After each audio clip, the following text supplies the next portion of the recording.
Jei žmogus suprastų, kad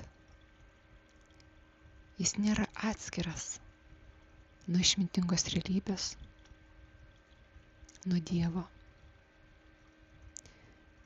jis kitaip imtų žvelgti į save ir išorinius procesus. Jis kitaip imtų patirti gyvenimo kelyje nutinkančias situacijas visai kitomis spalvomis. Kodėl? Kai žmogus atsidengęs išmintingai realybei, Dievui,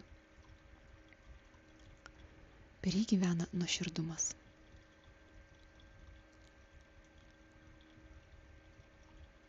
Ir per šitą įrankį yra galimybė nuoširdžiai tyrinėti ir stebėti save iš vidaus. Kol tas procesas neturi inercijos, jis neveikia. Ir kai tik tai įpročiu patampa nuoširdumas prieš save patį, imi aiškiau pažinti, pripažinti ir suvokti esamą situaciją vidinę ir išorinę. Nes be nuoširdumo prieš save patį atstatyti ryšį su savimi, su išmintinga realybe, su Dievu, nėra galimybės.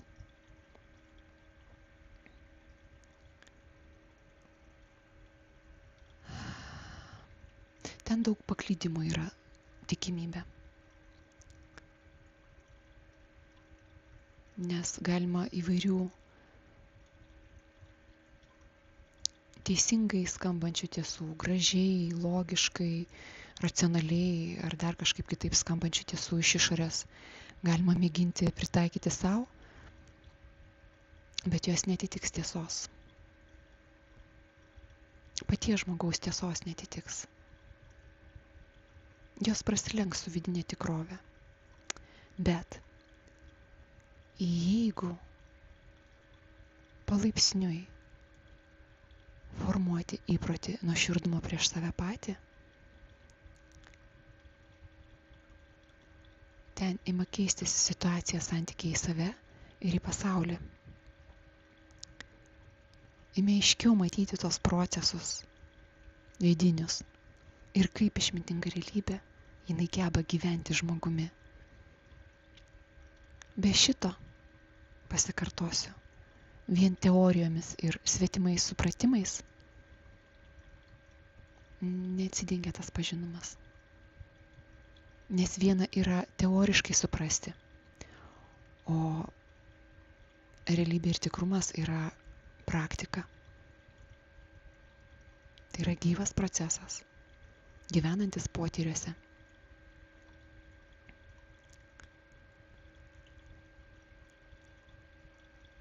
Tai netgi jeigu teoriškai pamėginti savo gyvenime prisitaikyti savo tą fundamentalią tiesą, kad Dievas gyvena kiekviename savo pikselyje. Ir nesvarbu, kokiu pavadinimu žmogus, paveikslas, daiktas, gamtos elementas, nesvarbu.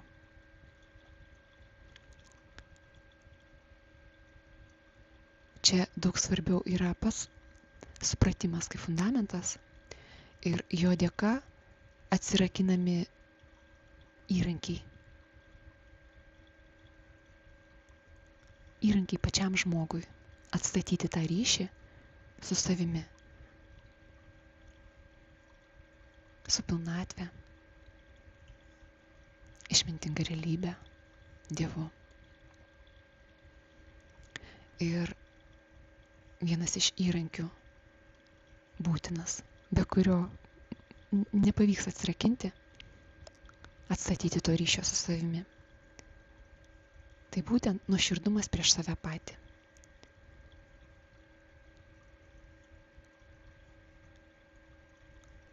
Tai kol kas tiek.